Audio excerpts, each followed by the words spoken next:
Okay, so let's get started. I'll take a minute to introduce our speaker.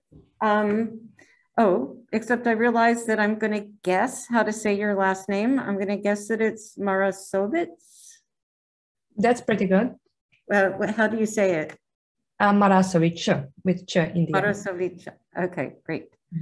And she's currently at the Allen Institute and the University of Washington, and she is soon to be faculty at the University of Utah.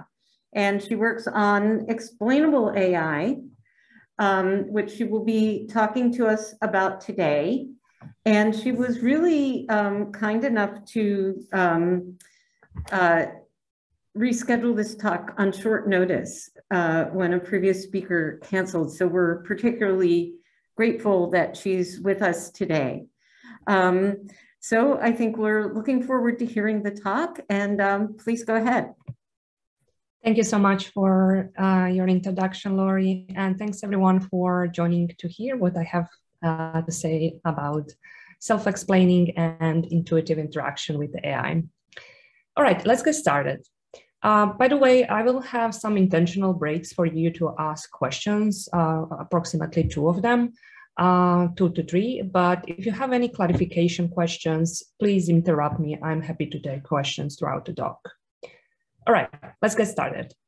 I think it's safe to say that AI is becoming an integral part of most people's daily lives, since many people willingly engage with AI technology that involves text and other modalities on all sorts of devices.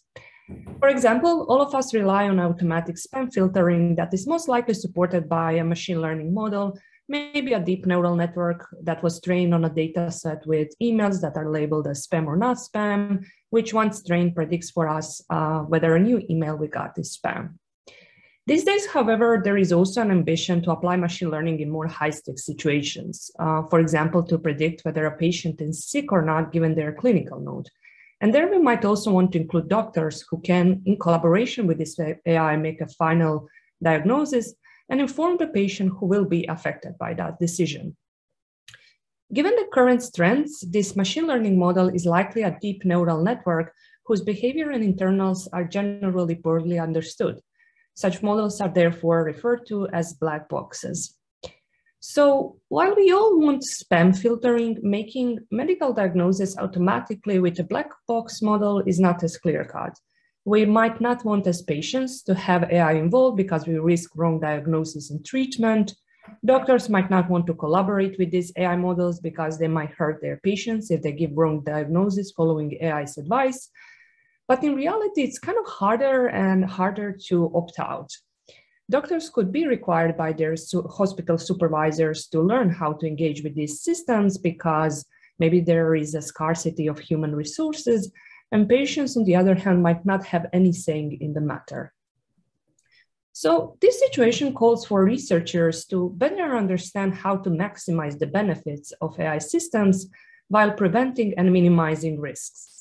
Research community I'm part of approaches this challenge by building systems involving AI that are able to maintain contracts, and these contracts are put in place to enable people to have appropriate confidence in the AI's development and its applications. Let me go over a few definitions to make what I just said a bit more concrete. In our fact paper on formalizing trust in AI led by Alon Yaakov in Israel, we term AI that is capable of maintaining a given contract as trustworthy to that contract. While trustworthiness is a property of a model, trust is associated with some person. We say that if human perceives that AI model is trustworthy to a given contract and accepts vulnerability to AI's actions, then the human trusts AI contractually. Otherwise, human distrusts AI contractually. The contract may be any functionality that is deemed useful, even if it's not end task performance that the model was trained for. Important to observe here is that the question of trust, whether it exists or doesn't exist, or similar questions, are not well defined if human doesn't perceive risk. Because if there is no risk involved, then person doesn't have to accept vulnerability to AI's actions, since there is no vulnerability that might happen. And finally, we don't want people to always trust AI. Human trust in AI is warranted only if AI is trustworthy to the contract, otherwise it is unwarranted. And our goal should be to increase warranted and decrease unwarranted trust in AI. So what is an example of contracts I keep mentioning? As I said, it can be any functionality we deem important. For example, we might want to have robust AI that is properly verified and behaves according to the current regulation. We might need it to be, environmentally friendly and so on. One thing we might want AI to maintain is that it supports users' agency. So one thing I didn't say, it's not like we need to choose one contract and ignore the other. All of these things can complement each other. So one contract could be that we want to support users' agency, and we could do that by helping people create a mental model about how to interact with AI. To do so, in my work, I extend the underlying models to self-explain, which means that I want them to predict the label and also provide some explanation for it. There are many ways to explain something. The type of explanations that I worked on are those that are motivated by frameworks of explainability in social sciences.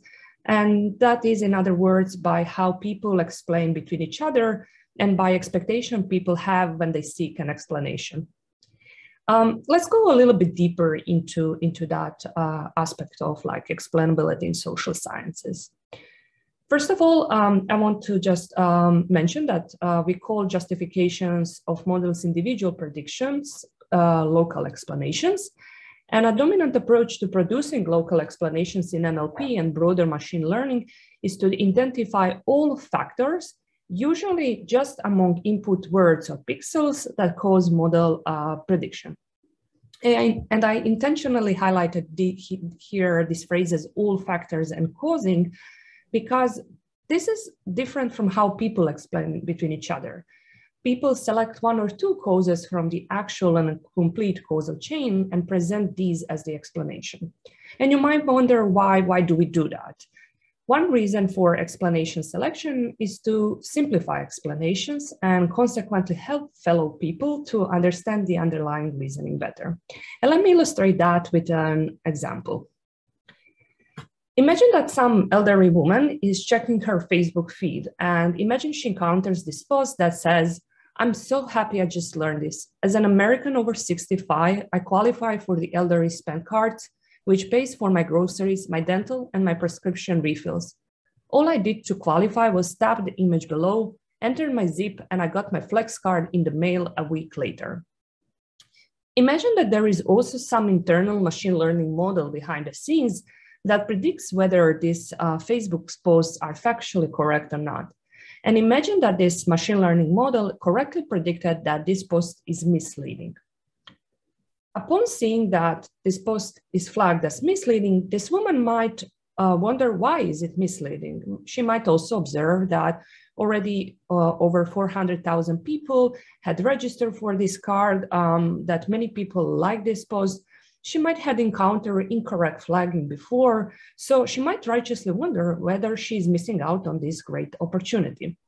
In other words, she likely wonders what is the best action for her to take. So it would be useful, I think, to show her an explanation in plain English that immediately provides her the gist of why is this post labeled as misleading. Namely, because not every American over 65 can get these cards since they are not provided by the Medicare, which is the federal health insurance program for senior citizens. They are offered as benefits to some customers by private insurance companies that sell Medicare Advantage plans. The cards are available in limited geographic areas, and only the chronically ill qualify to use these cards for items such as food and produce. After seeing the label and the explanation, this woman should be more informed about the content of this post and understand better what actions she could take. That is, whether she qualifies or not. Is this a spam or not? Should she ignore it or not, basically? Alternative explanation could have been to show her all the snippets of all the documents on the web that support each one of the facts that we had kind of isolated with this free text explanation. And this would follow the standard, approach for explainability in broader machine learning. But you can imagine how much more overwhelming and confusing that would be to her to see all these documents and highlighted snippets. All right, so I hope this illustrated how free text explanation can help reduce cognitive load of the person who is trying to understand what's going on. And I want to now go over another reason why people do explanation selection. The second reason is that people actually care only about a small number of causes. Namely, when people seek an explanation, they seek a contrastive explanation, which are responses to why something happened instead of something else, or what changes to the input would hypothetically change the model's prediction P to another option Q. Let me illustrate this again with the Facebook example from before. Imagine that the original poster of the previous Facebook post is another woman who didn't want to share misinformation. Upon seeing that her post is flagged as misleading, she might wonder not only why is it misleading, but also how to change this post such that the flagging system says that is factually correct instead of misleading. So it would be useful to provide her a contrastive explanation, that is, show her how to minimally change her post to change the label from misleading to factually correct. Specifically, she would need to add more clear clarifications that she's not only an American over 65, but someone who has private health insurance with a Medicare Advantage plan, lives in certain place, and is unfortunately chronically ill. Upon seeing this edit, she has more agency. Now she can go back and edit her post and make it factually correct, and in process not lose some Facebook friends. So you might righteously wonder now, why should we care about how people explain to each other when we explain a machine learning model? Well, explanations are by design intended for some person, to help some person, and people assign human-like traits to AI models. For example, when people engage with chatbots, they want to talk to them as they talk to another person, even when you tell them this is an automatic chatbot. So we as humans expect explanations of models' behavior to follow the same conceptual framework used to explain human behavior. The consequence of not meeting this expectation is that people interacting with AI do not have great understanding of whether they are getting the information they need and what are the best actions for them to take. And hence, at least one of the contracts of trustworthy AI we might be interested in, namely supporting users' agency, might not be upheld. All right, so just to reiterate what I said in this introduction, one of the goals of trustworthy AI is to support users' agency by helping people create a mental model about how to interact with AI. In my own work, I support that goal by extending models to self-explain, namely to predict the label, elaborate their prediction.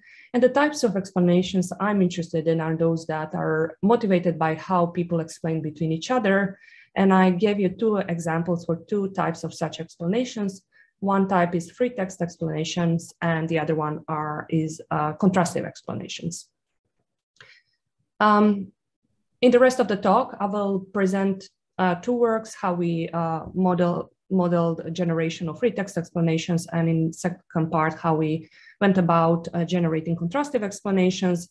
But I want to emphasize that although creating appropriate explanations for fact-checking and medical diagnosis is our ultimate goal, NLP models have not been ready to tackle those tasks in the recent years.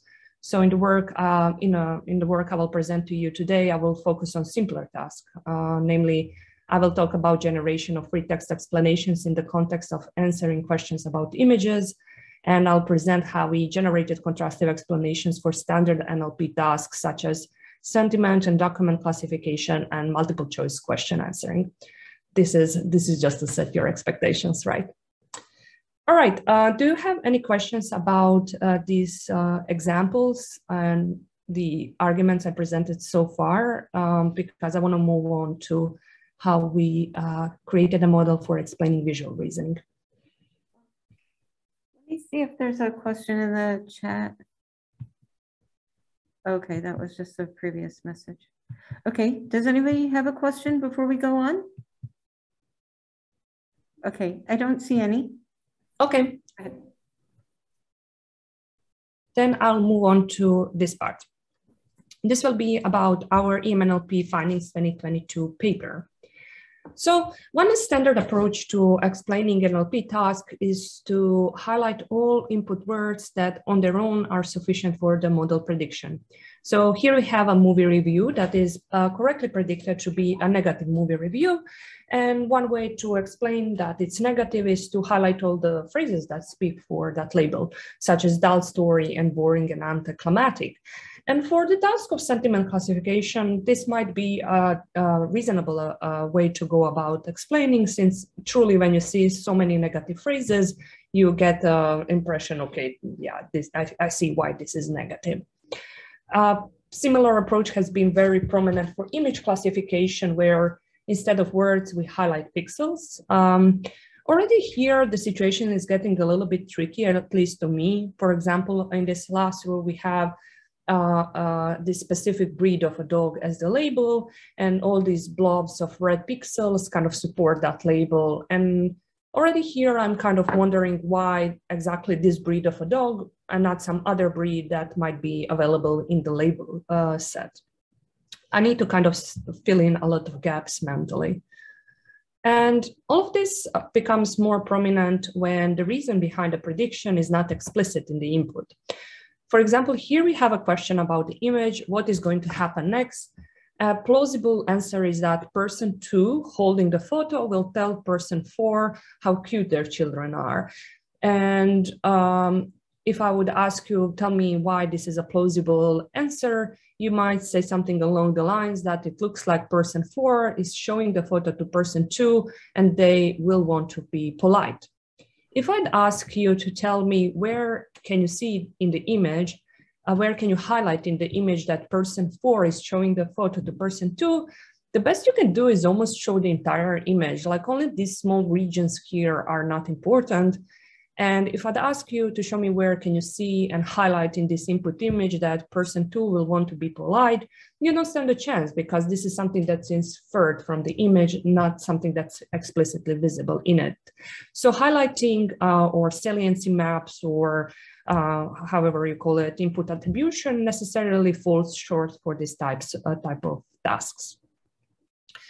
This is not specific to visual reasoning. If you have reasoning only over text, you have the same problem. Here we have a question, where is the frisbee play likely to be? And you need to choose the most likely out of 5 options, which is here air. And then you can say in air, because a frisbee is a concave plastic disc designed for skimming through the air as an outdoor game. So while in play, it is most likely to be in the air. Again, in this explanation, you are using way many more words than what's available in the question and answer choices. So again, highlighting wouldn't be sufficient for you here.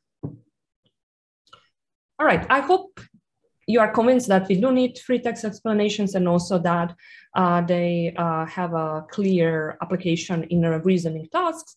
Now you might wonder, okay, this looks like a complex text generation task. How do I go about this?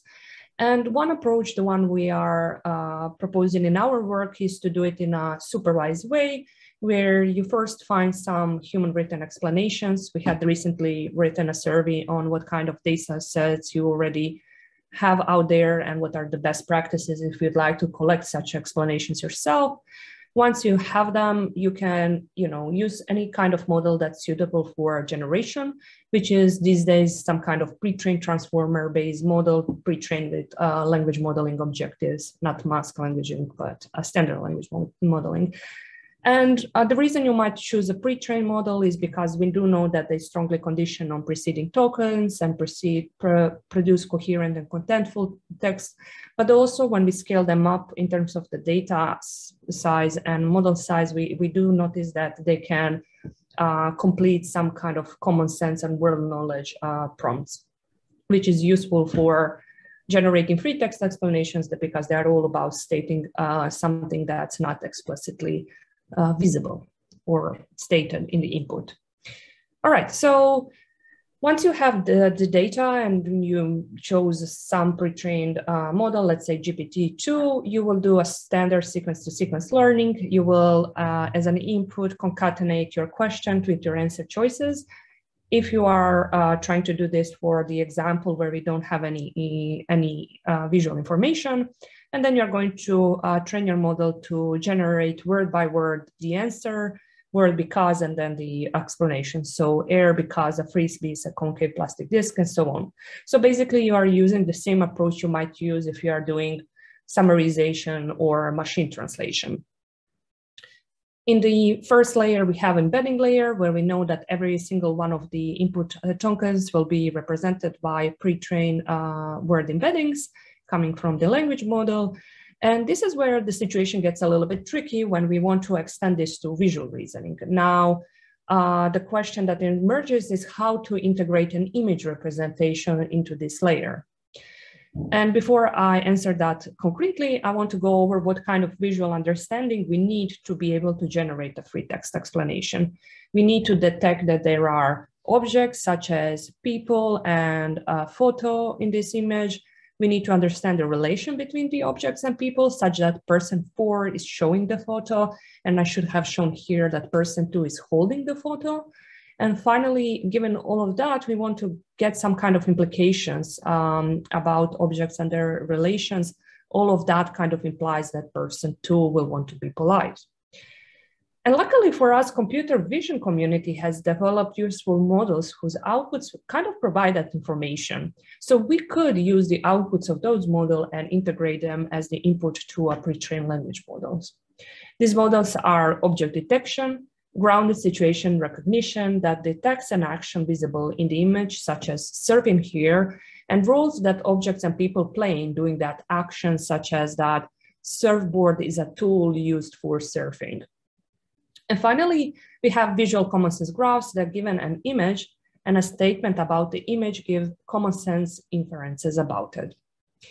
So I said we would like to use the outputs of these models and as the part of our input, but I didn't say how exactly. And to answer that, let's for a moment see what is the output of a model for object detection. Object detection will give us, for each region where a potential object is in the image, a bounding box coordinates for that region. It will give us the class for that region. For example, if on the part of the image we see a cup, we'll get cup as the class label, and we will also get the vector representation for that region. So the easiest thing we could do is what we call uniform fusion, is that we just append the class labels to the beginning of our input sequence. So imagine you had an image where only cup was visible. You would start the sequence with the word cup, and then you will have your the rest of your input, which is question, semicolon, question, and answer choices if you have them. And obviously, the benefit of this approach is that it is very simple because everything is unimodal, not only unimodal, but textual modality that pre-trained language model likes. But the downside of this is that it's very prone to the propagation of errors from external vision model.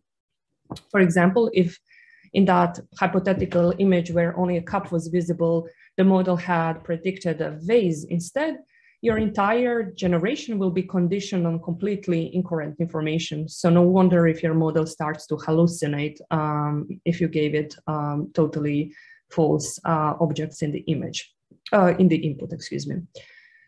So we want something a little bit fuzzier, and instead of using the pre-trained word embeddings for each for class label for each region, we could use instead the vector representations for the regions that come from the external vision model, projected to the dimension of the pre-trained word embeddings.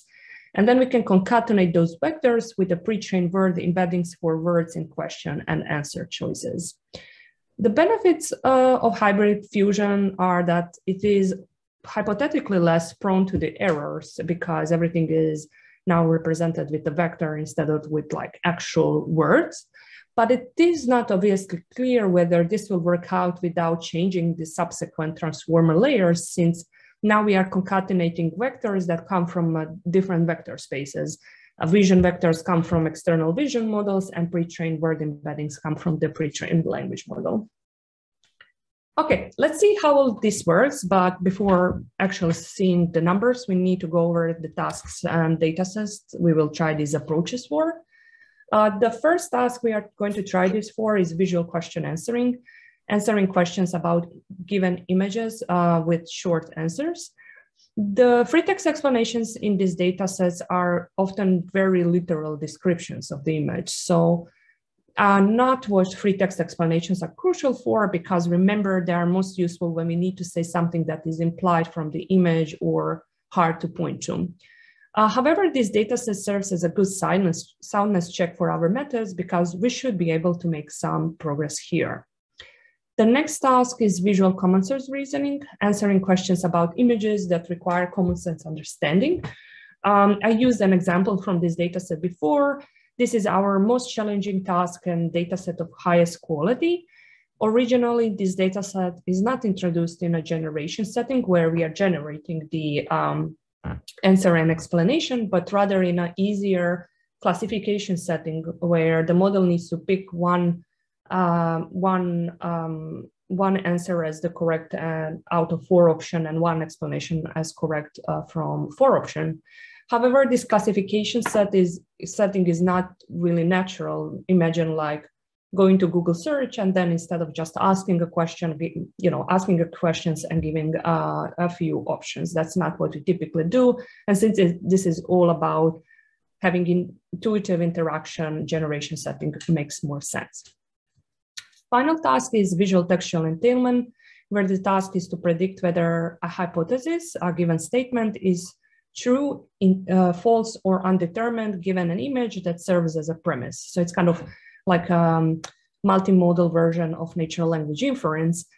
And this dataset is noisy since it's constructed by combining multiple other datasets, especially for neutral instances. So we use only entailment and contradiction examples in this paper.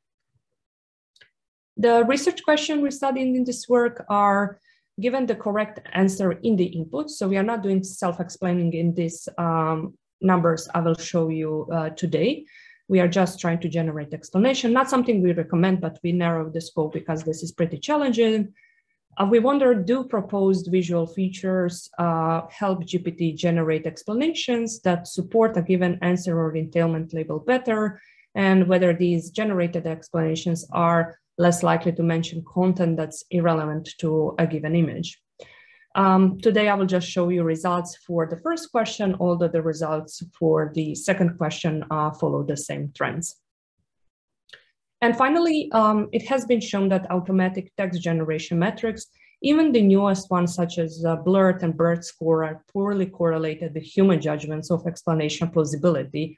Therefore, we rely on human evaluation. We ask 3 annotators, does the explanation support a given answer in the context of the image, and define the instance plausibility as the fraction of annotators that said yes. All right, so this brings me to results. In the first row here, I report the external vision models, model whose outputs give the most plausible explanation for each data set. One thing you can notice is that there isn't like a feature that's universally the best, but the results are intuitive. Visual common sense graphs give us this common sense inference, which kind of makes sense that they are important for VCR, which requires common sense. For other data sets, grounded situation recognition is the best feature, which is, I think, useful information to know, because a lot of these multimodal models these days are pre-trained with object detection. I didn't see work that uses richer features such as those coming from grounded situation recognition. So that could be a nice way to build future multimodal models. There isn't one type of fusion that works uniformly the best. We don't have a great intuition for why that's the case. We do hypothesize that the overlap between pre-training and fine-tuning images might influence how hybrid fusion works. And in the following rows, you see the results from our method, RVT, and the baseline, which is GPT-2 without any visual information. So what we can see is that for all the data set except the entailment instances, we see that GPT benefits from some form of visual adaptation. For these entailment instances, we hypothesize that the reason why we don't see improvements is because these entailment instances have the poorer quality of annotated explanations for explanations. We do provide more information about that in the paper, and I'm happy to take questions about that if you have them. And the second thing we can see here is that if we compare the plausibility of human written explanations with our generated explanations, so human with RVT here, you can see that our models are still behind human written free text explanations, except for the easiest data set, VQAX. And this shows that there is still a lot of room for improvement for this challenging task, even though we narrowed our scope notably by providing this answer in the input. All right, so this brings me to the end of this part, and I want to move on to contrastive explanations, but I think it would be good to stop here to see whether you have any questions about generation of free text explanations. I don't see any hands up in the room. Does anyone have questions about the data sets or the way they're combined? I don't see any questions in the chat either. I think someone raised their hand. Sieda, sorry if I'm mispronouncing your name. Hi, am I audible? I can hear you. Okay. Can you I mean, put down like the previous slide? So where you mentioned like you were trying to yes, in that table. So you have like a couple of results for the VCR. I mean, you were trying to generate the explanation. So how are you like measuring those, having those results? Are you like trying to compare the baseline explanations that you have from VCR dataset with the generated one from GPT-2? I mean, what's the metric that you were using for that comparison part? Okay, I will go over this again. So we do not use as a baseline results from the whatever was the state of the art at the time for VCR, because those approaches are all done for classification setting in VCR, where instead of generating the answer and generating the explanation, you are doing something else. You have 4 predefined answer candidates. You select one of them as the correct one. So you classify those 4 predefined answers with 0 and 1, and 1 means that the candidate is correct. And then you do the same for explanations. So we do not basically have baseline from the prior work we could compare with. We do use GPT-2 without any visual information as our baseline, because our goal is to answer these questions. Whether this visual adaptation we are proposing is helping GPT to generate explanations that support a given answer or entailment label better. So if you get improvements over GPT-2, we can say, yes, this visual adaptation does help GPT to generate better explanations. The exact metric we are using is human judgments of explanation plausibility. So for a sample of the development set, I think about 300 instances. For each instance, 3 crowd workers answer does this explanation support a given answer in the context of the image?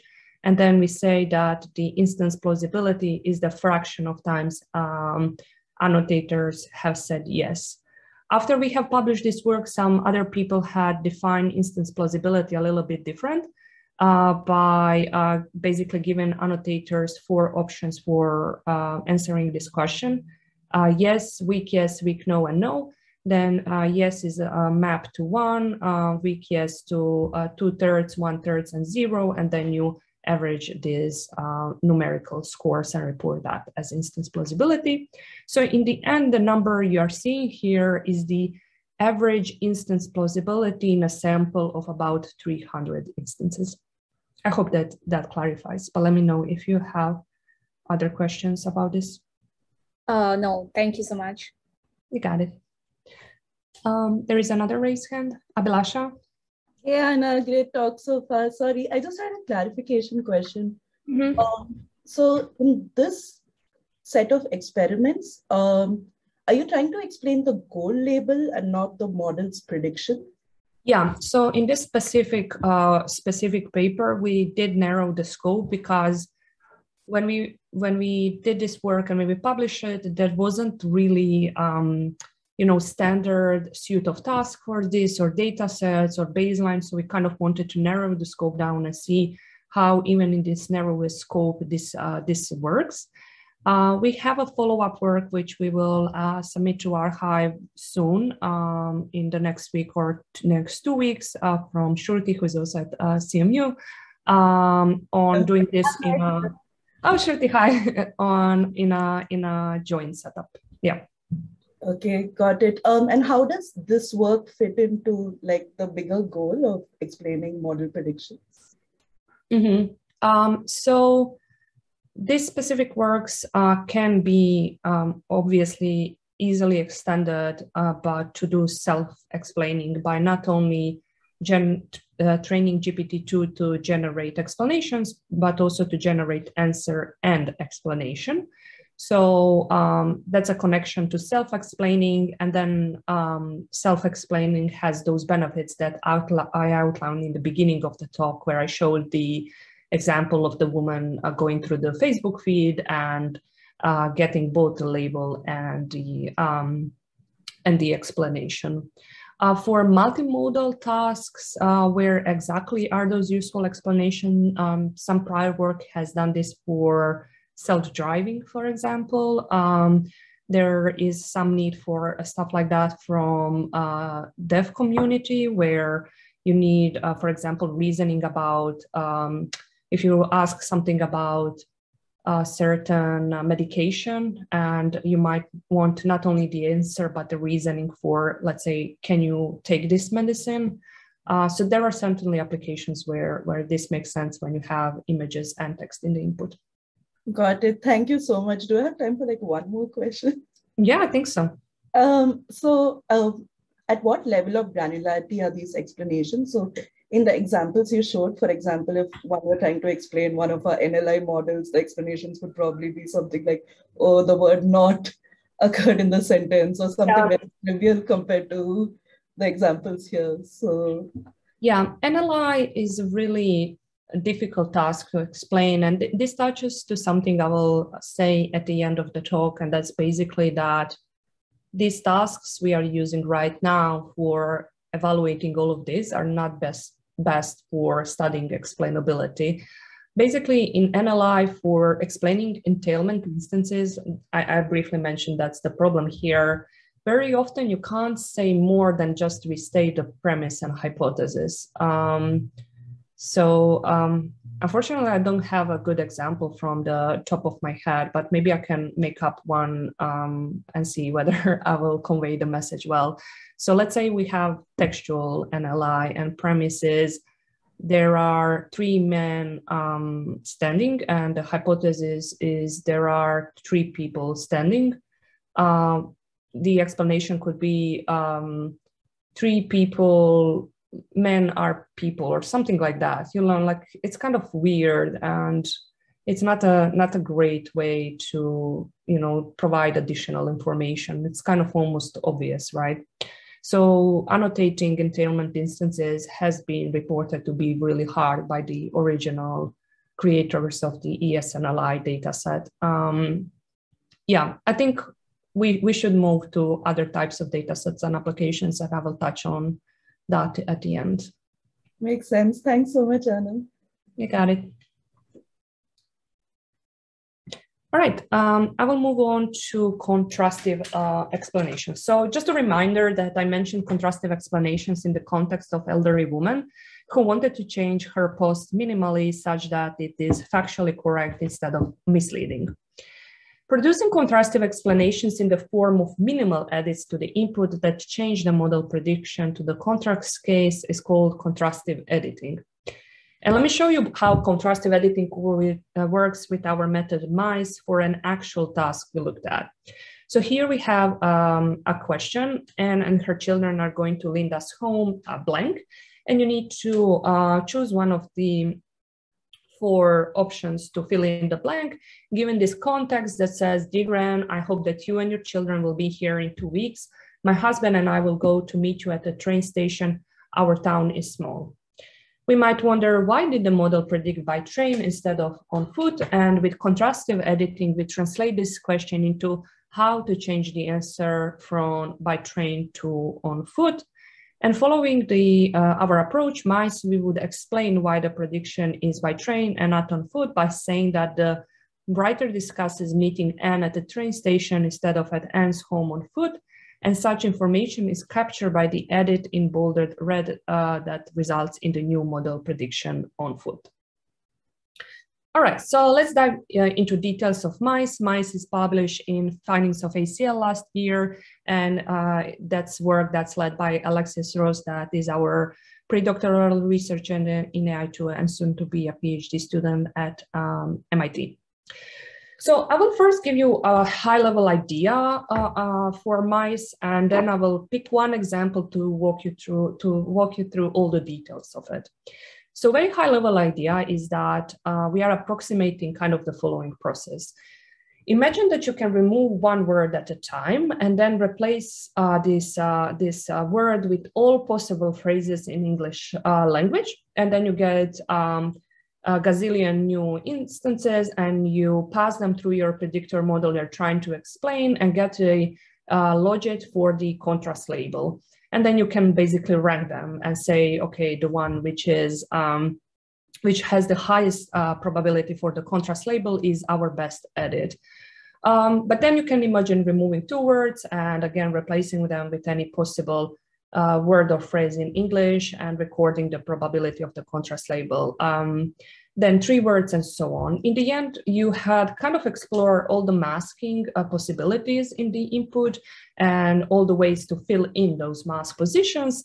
And you can hypothetically then pick the edit that gives you the least amount of words that you change in the input with the highest probability of the contrast label. And this is obviously not feasible. So we are trying to approximate this process with mice. We are masking input words and filling mask position with a model called editor until we find an edit that changes the label predicted by predictor model we are trying to explain, while simultaneously minimizing the masking percentage, which is basically the edit size. So this might be a little bit confusing, but I think everything will be clear when we go through the example. So let's say we want to change a movie review that is originally predicted by a model to be negative movie review. And we want to change it such that the model predicts it is a positive movie review. So first thing we are going to do is prepend this contrast label, positive sentiment label, to the beginning of our sequence. We are then going to mask the top n% of input words, ranked by their importance, measured with the magnitude of gradients of predictor model, the model we are explaining. And let's say we are using some Roberta model. The reason why we are choosing to change the words that have the highest gradient magnitude is because by definition of the gradient, we know that changing those words should result in the highest change in the output, which is exactly our goal. Once we do that, we are going to use an editor model, for example, T5, to fill in each one of these mask positions with 15 different spans. So in the first position, we sampled good, great, wonderful. In the second position, we sampled worst, greatest of all time, greatest, and so on. T5 gives us the ability to fill in the spans, not just words, which is nice. And once we have these 15 new movie reviews, we are going to use our predictor model and get the logit for the contrast label, positive sentiment label. And it seems like already here, hypothetically, we had found an edit that flips the label because we have only 2 labels. So the logit for the positive one is the higher than for the negative one. So we could have stopped here, but we won't, because our goal is not only to flip the label, but also minimize the edit size.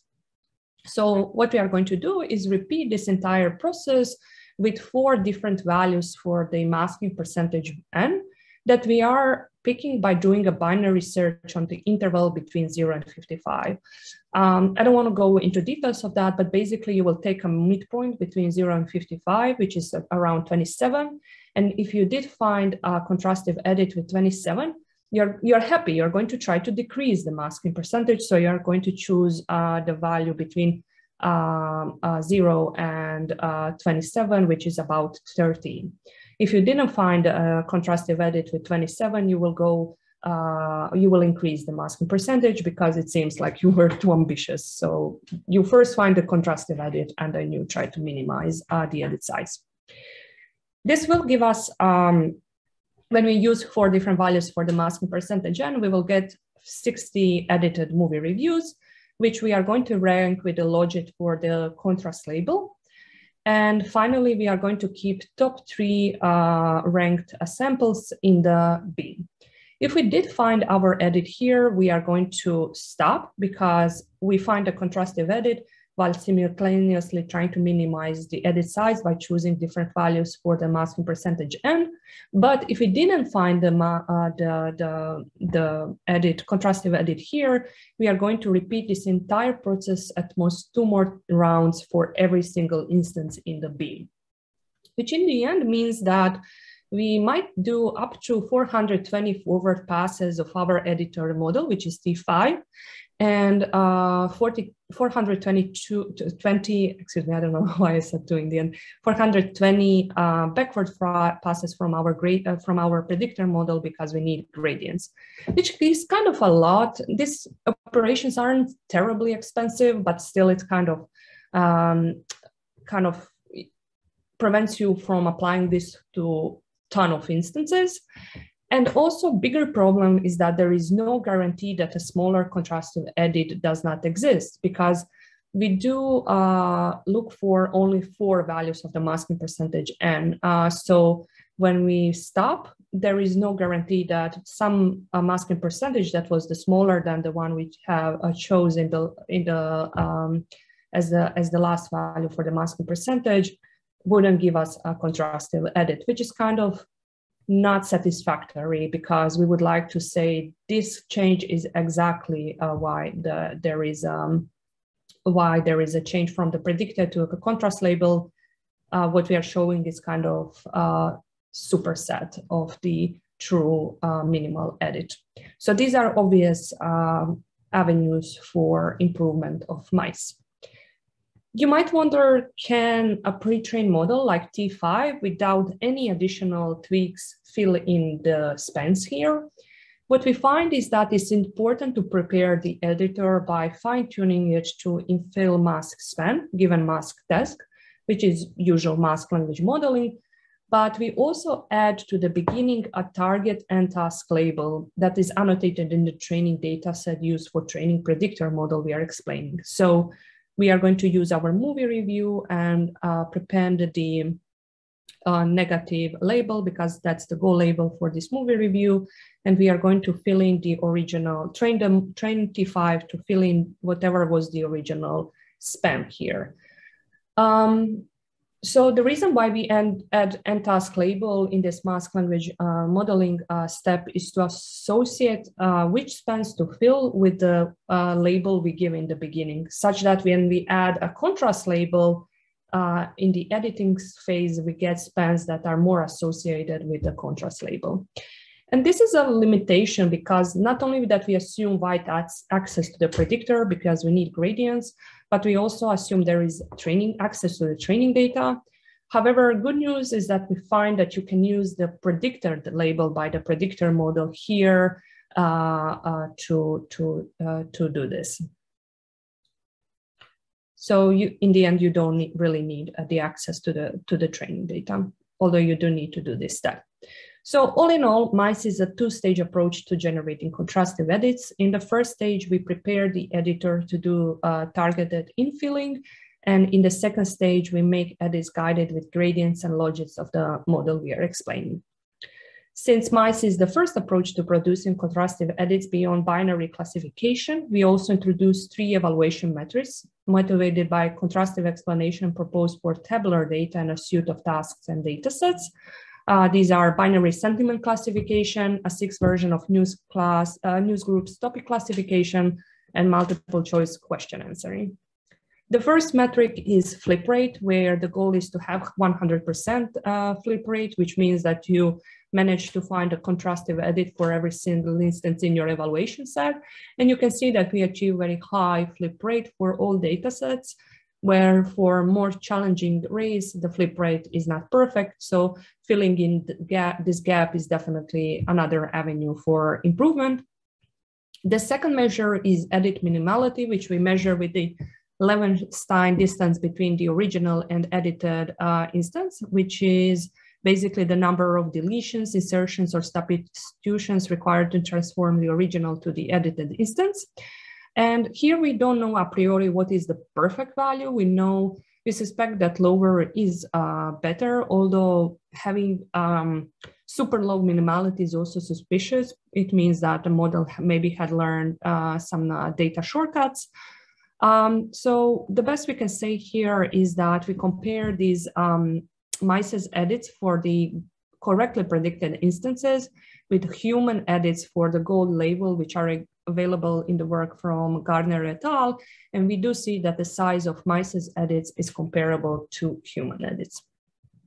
And the final metric we introduced is what we call fluency, and we measure it as the ratio between the language modeling loss for the original instance divided by the language modeling loss for the edited instance. And the idea is that this ratio should stay close to 1, which means that basically that the edited instance is equally known to the language model as the original instance, because we don't want these contrastive edits to break the model and that the change from the predicted to the contrast label to occur just because we broke that instance, but rather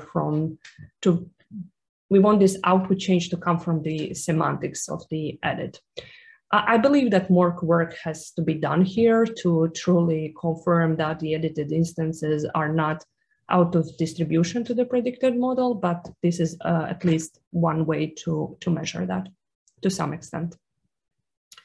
And finally, let me give you an example of how these MICE edits can be used.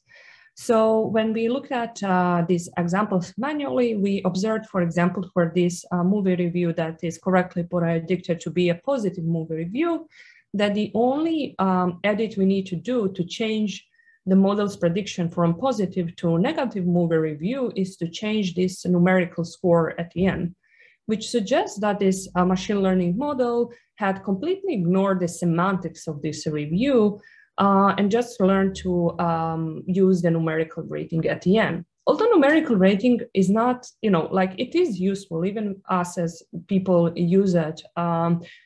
If you are going to train a machine learning model to predict sentiment from reviews, then ignoring the semantics completely is not really wanted behavior, because then you could have used a rule-based system that says as long as the numerical rating at the end is higher than 5, we will predict positive and negative otherwise. So this behavior where the model is ignoring the review and just looks at the numerical rating is not wanted. So we want to verify this hypothesis that model learned to rely heavily on numerical ratings by using MICE's edits. And to do that, we can filter all the instances with the edit size smaller than 5%, and then see which tokens are removed or inserted more than expected given their frequency in the original data. And if you do that, we indeed see that to change a negative movie review to a positive movie review, per model, we need to remove low score like 4 and insert very high score like 10, and other way around. If we want the model to change its prediction from positive to negative review, we need to remove very high scores and insert very low scores, which confirms our hypothesis about relying heavily on numerical ratings. And now that you know that, you can go back to your training data, remove those numerical ratings, and retrain your model. And now your model will be forced to learn the semantics of the review. So this is an example of how you can use these contrastive edits for model debugging. All right, this brings me to the end of the second part, and I have only 2-3 slides about what I think we should do next. So maybe I can take questions about contrastive editing now, and then I can finish with those slides. There's one question in the chat. Okay, the question is, can mice be used or adapted to identify inconsistency in the data? Like in the 7 to 10 to 4 to 10 movie review example, what if the review originally is contradicting its own score? I believe if we have wrong scores for the review and we apply, and the model had learned to associate then the review, the numerical score with the label, we would get from mice similar observation. We would just see in this table, I think, instead of removing 4, we would probably remove a high score and insert low, and other way around here. So I suspect, yes, I suspect these inconsistencies might be captured by mice. But if there is no, just to add one more note to that, if there is no association between the score and the label, then I don't think so. I think if these scores here are, randomly generated, then there won't be association, any kind of correlation between the numerical score and the label, and then I don't think the model would learn to use that in the first place. So I don't think we would find that with mice.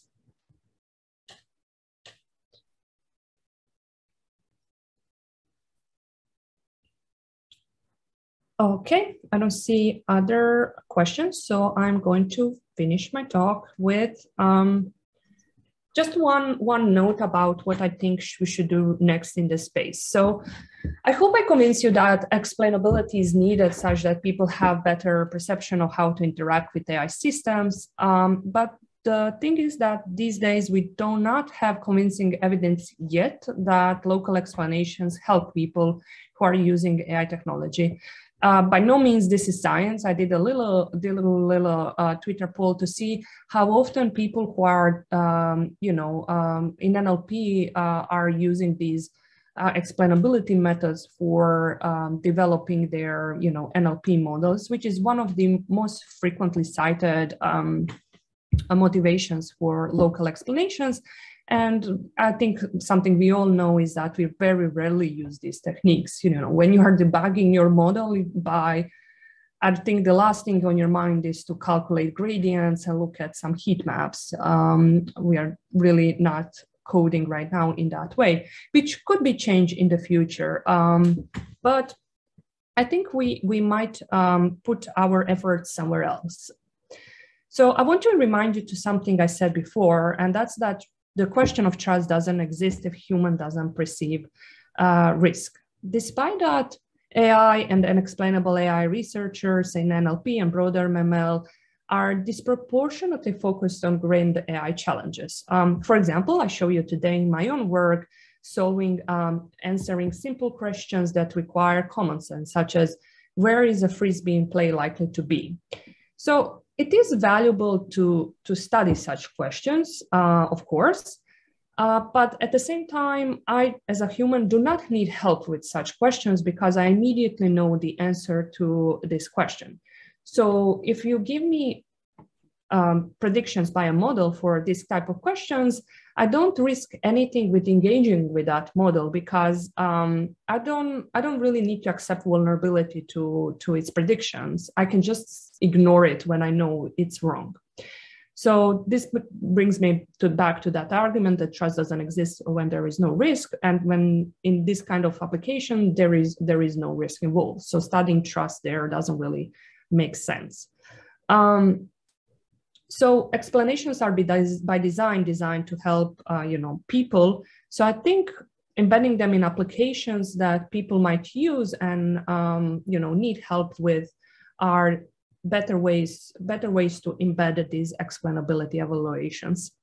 A similar argument holds for simple tasks, such as verifying a claim against very short text, for example.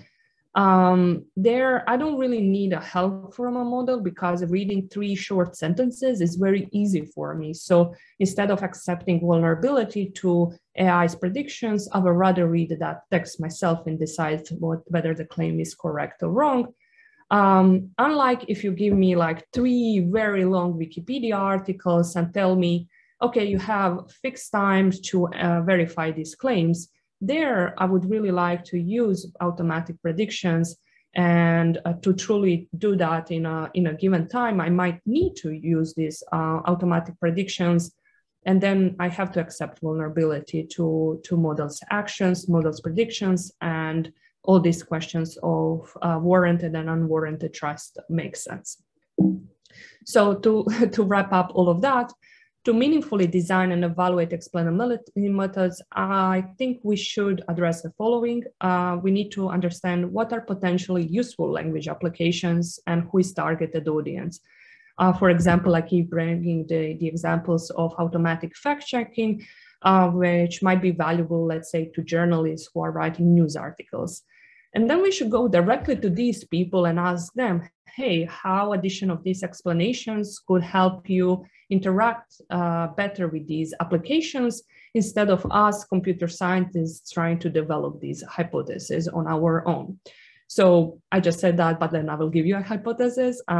One thing that could be helpful is, for example, to verify information faster with equal accuracy. And notably, we are not trying to improve the accuracy of these people, but rather something else like the speed in which they are doing automatic fact-checking. And in any case, once we know what are appropriate hypotheses of how explanations could help, we should test explanations exactly for those purposes, instead of measuring, let's say, plausibility like I showed you today in the first part of the talk. And this brings me to the end of my talk. Thank you so much for your attention. And then if you have any questions, I'm happy to take them. Okay, thank you.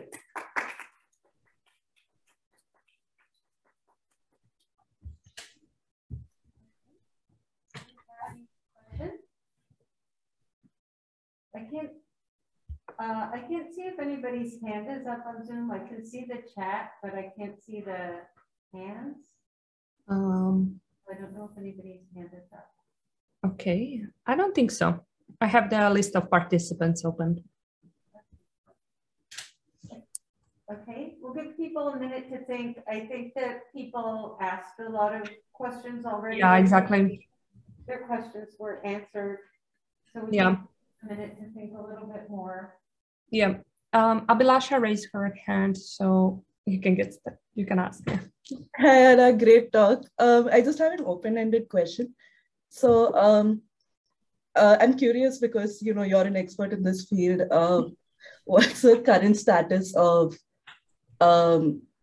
self-explaining methods which produce explanations that are actually a good reflection of how the model works? Yeah, so it depends on the type of explanation you are trying to produce. So there are basically, I would say, two types of explanations that gain the most attention from NLP community. The most popular type is saliency maps or input attribution, or highlights or extractive rationales, however you like to call them, where we are trying to identify input words that are the reason for why the model made a prediction. And there, I think the most standard self-explaining approach is so-called select then predict, where you are having just a supervision of predicting task label, but you use that supervision in a weekly way to also highlight input words.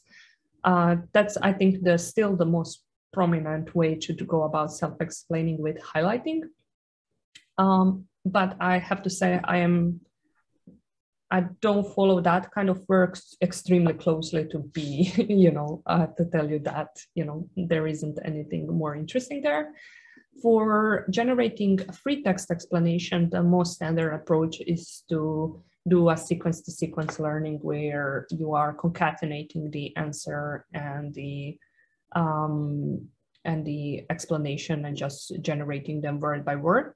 But people have produced some kind of architectural changes there as well by, let's say using the comment, the another language model for generating Commonsense inferences to, first generate that, and then on the basis of that to generate explanation, and then based on explanation generate label. So stuff like that have been introduced. I wouldn't say that any of those approaches with different architectural changes have been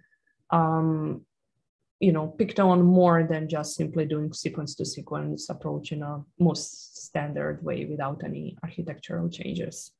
That seems pretty effective. Sorry. Yes, go ahead. Oh no, I was just going to ask, how faithful do you think the sequence-to-sequence approaches are? I think it's very, very hard to quantify that. We have a paper led by Sarah Vigrefe on EMNLP last year, where we tried to poke a little bit into this question. And basically we proposed two metrics that are kind of necessary condition, but definitely not sufficient conditions for measuring faithfulness. One of them is to add noise in the input, and then you want your label prediction and your explanation generation to be affected at the same time with a similar rate. And the other one is to go back to and do input attribution and see whether the same input words were important for both the label and explanation generation. But these are just two of the metrics, and obviously many more are needed. My thinking has shifted from let's try to quantify the faithfulness of free text explanation, which I think is extremely hard, and you will never get an answer that it's fully faithful or not faithful at all. I think this binary view has been discussed in length by the work of Alon again. So my shifting has shifted to do these kinds of evaluations where we measure usefulness of explanations. And I hope we can develop benchmarks where only faithful explanations can be useful. So that is kind of my goal for the free text explanations. Yeah, that seems really interesting. If no one else has a question, maybe I'll ask one more. Do you think explanations can be misleading? Because I imagine that, for example, people who are not AI experts might come in with a different mental model of what AI can do. Yeah. And it's a lot more impressive than it actually is. Yeah, for sure. And there has been some work that has shown that explanations actually can increase unwarranted trust in AI. Mm-hmm. But at the same time, I wouldn't conclude from this, explanations are always deceiving and cannot ever help people to do anything.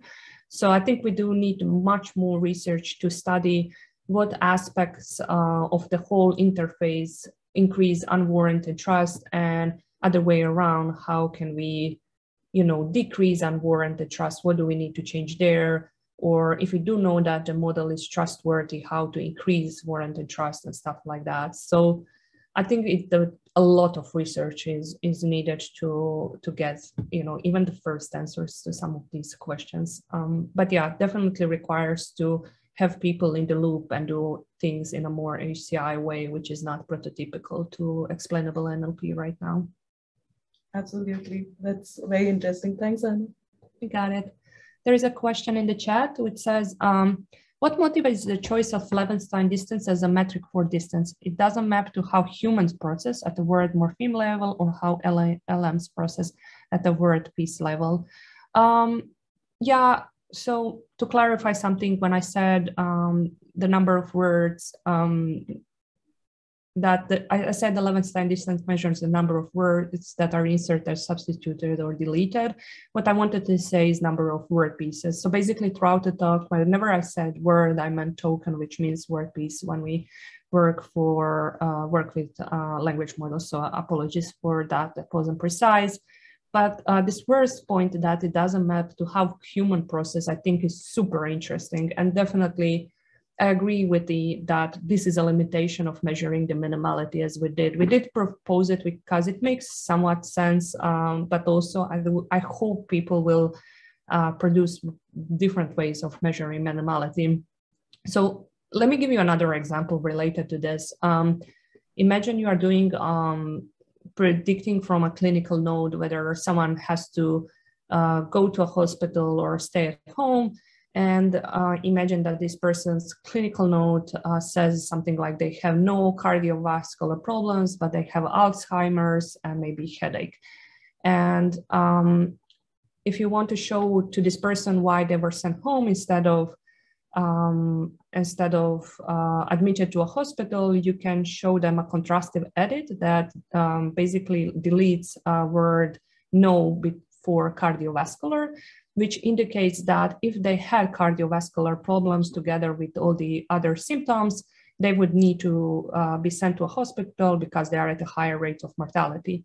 So although you change one word, to me as a person, what I just said with way many more words, if you had cardiovascular problems and so on, this is kind of more direct in a way because my cognitive load is smaller. It's so direct that I immediately understand what was the reason. So I think measuring minimality just by the number of words we have changed is not on point to what minimality in this goals of contrastive explanation is. So yeah, I really hope to see more work on how to measure that. This was a very lengthy answer, sorry for that, but I'm really excited about this. Yeah, thank you. Other questions? Okay, I don't see any hands here. I don't see anything in the chat. Any other hands?